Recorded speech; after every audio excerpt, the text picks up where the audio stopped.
Hello po, good evening, good morning.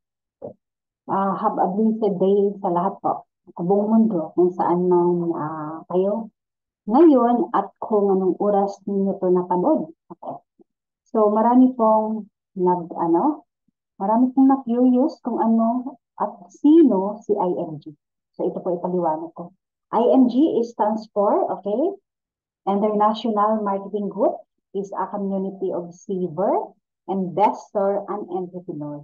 So, okay, ang ano naman, ang klaro na ang IMG po is grupo po ng nagsisave o pinag-invest at ginagawa yung business side.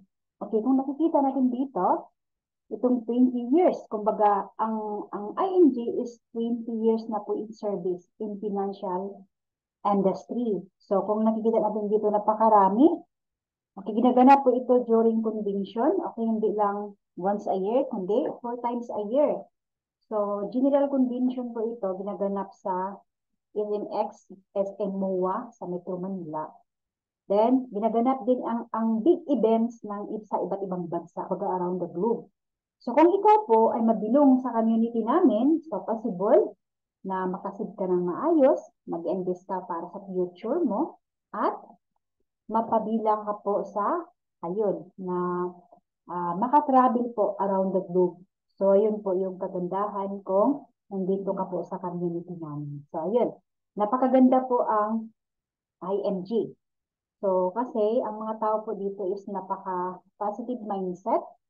Then, napaka-healthy po ang community namin kasi wala po kaming ibang pinag-usapan kung paano namin mapalago yung tira namin at kung paano kami makatulong sa kapwa namin na para malaman din nila kung paano gastusin yung tira na pinaghirapan nila.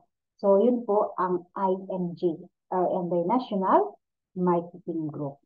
Okay, then, kung ikaw po ay nag-hesitate, natatakot na baka ang IMG is networking, kasi ang IMG is pyramiding, hindi po. Ang IMG is your financial education. Kami po ay, ayun po, nagtuturo kami sa mga Pilipino kung paano, lalo sa mga OFW, kung paano may manage yung mga kita na pinaghirapan natin. Okay.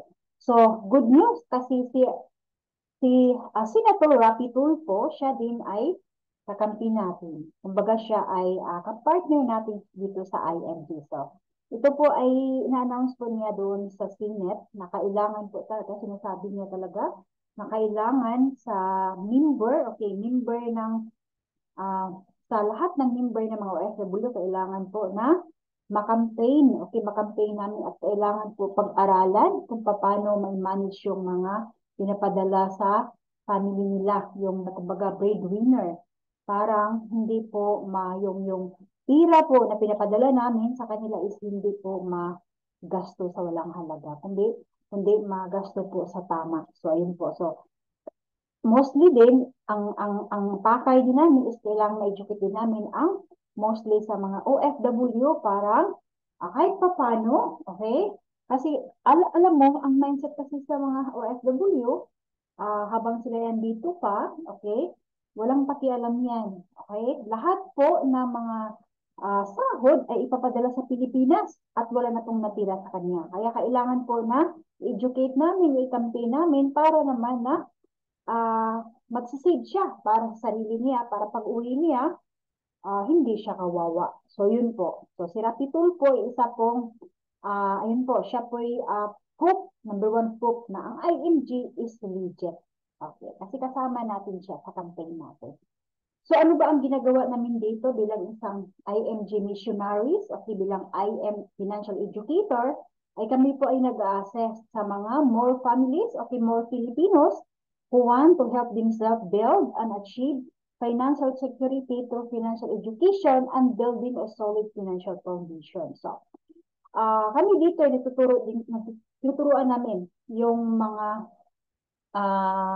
family, mga Pilipino na kung paano tayo mag-iipon at hindi lang iipon, kundi i-invest natin na yung pira natin is lumalago. Okay? Kasi po, kung ikaw po ay lack of financial education, so hindi ka talaga magkaroon ng financial security, di ba? Magiging, ano pa rin tayo mahirap. Kaya, dito kami willing na mag-assess. Okay, free po, for free, walang bayad kung ikaw ay willing makikinig for 1 hour.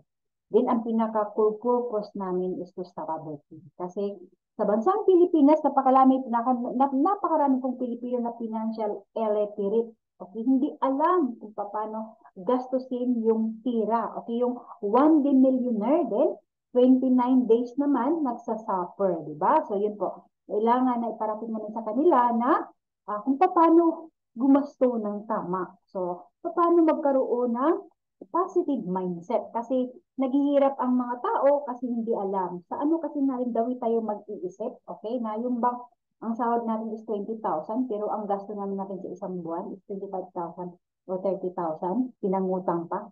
Kaya yan po ang baguhin natin. Okay? So, yun po talaga na kung ikaw po ay kulang sa kaalaman about financial information, yun po talaga ang magdala natin sa kahirapan. Okay? So, yun po talaga na ma-stop po namin ang maraming naghihirap sa bansang Pilipinas. Okay. Then ito din si Brother Bo Sanchez. Isa din siyang financial mentor. Okay, isa siyang spiritual mentor, kumbaga preacher. Then siya din ang nagsusulat ng book. Okay, na ito, The Secret to Saving and Building Your Future. Na kumbaga kung ikaw ay magpa-member ka, meron kang book. Magkaroon ka ng book na ito. Okay, then, ang kagandahan, okay, sabi kasi nga dito, okay, friend,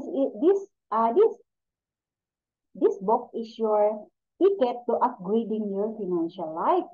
Read it, okay, devour it, and share it with people who need a financial revolution in their life. So, yun po, itong book na ito, kung mababasa natin yan, so, very powerful po yun nasa loob. So, kung maintindihan natin o kung ano yung nasa loob ng book na ito, so yun po ang dahilan na baka yan po ang key of success sa buhay natin.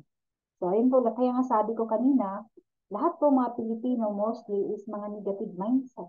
Okay? Na yung meron pang the senior citizen service sa Pilipinas na sinasabi, di bali kung maraming anak kasi kung sila ay tumatanda, yung anak naman ang tutulong sa kanila. Kumbaga, napakinggan ko yan noon na hindi na bali kung marami silang anak kasi yung anak nila, tulong daw yan sa kanila kung sila ay tumatanda. So, sa ngayon po, ang tawag kasi noon is uh, for mindset. Okay?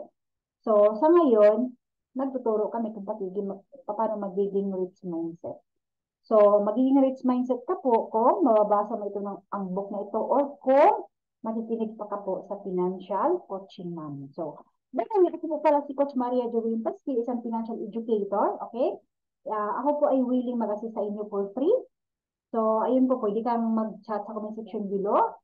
Kung i-add mo ako sa FB account ko, Maria Jovelyn Castil. So, para po ma-guide kita ng tama. Kasi, kahit sa ngayon, ikaw po ay isang OFW, kahit malaki yung sahod mo, okay? Kahit napakataas yung income mo, kung hindi mo naman alam, ang financial education, okay, mag-in-up ka pa rin na walang wala.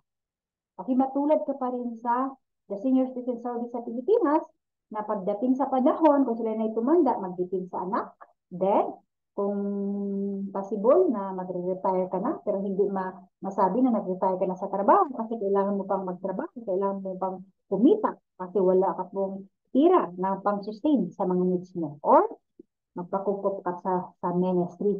So, yun po. Yun talaga yung mission namin na kailangan na maturuan namin ang mga Pilipino, mga more families para magkaroon po ng financial, okay, freedom pagdating po sa panahon. So, yun po. Dito lang po tatapos yung i-share ko. So, hoping, okay, kung tayo naman ngayon is unlimited yung net natin, gamitin natin yan sa makabuluhang bagay, di ba?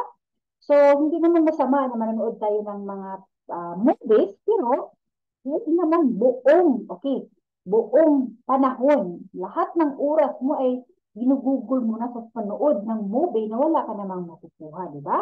So, sa ngayon po is, kalat na po sa social media, lahat, marami kang matutunan doon, ma-motivate mo yung sarili mo. Pero ang tanong, may natutunan ka ba? Okay, may nangyayari na ba sa buhay mo? Kaya kung ikaw wise po, Kung ikaw ay isang OFW, kailangan pakinggan mo yung may makabuluhan. Yung nagbibigay sa'yo, na namotivate ka, nagbabago ka.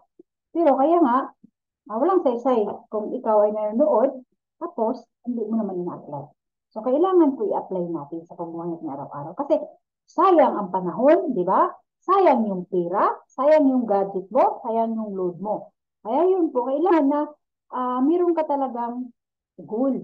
Okay? Na 3 years from now, 5 years from now, kailangan meron kang aanihin kung ano yung tinatanim mo ngayon. So, kung ikaw ngayon, lahat na lang, okay, movies, pagdating sa panahon, ang maaani mo dyan, di ba? Masakit ka ng mata, or, ayun po, di ba, internet, okay, mamasira yung phone mo, bibili ka na ng bago. So, wala kang pampalit. Kumbaga, liabilities lang yun. So, kailangan na yung oras mo ngayon na i-spend mo, kailangan na nagtatanim ka para pagdating sa panahon, iniron kang aanin. Okay, yun po. So, thank you. Then, see you for my next video. So, ako lang po ay nag-inspire sa mga tao na willing pong makikinig. Pero, kung hindi po nakikinig, wala kaming magawa. Pero kami talaga, ang pinaparating namin is para pong magkaroon tayo ng magandang kinabukasan. Okay, ayun. Okay, to God be all the glory.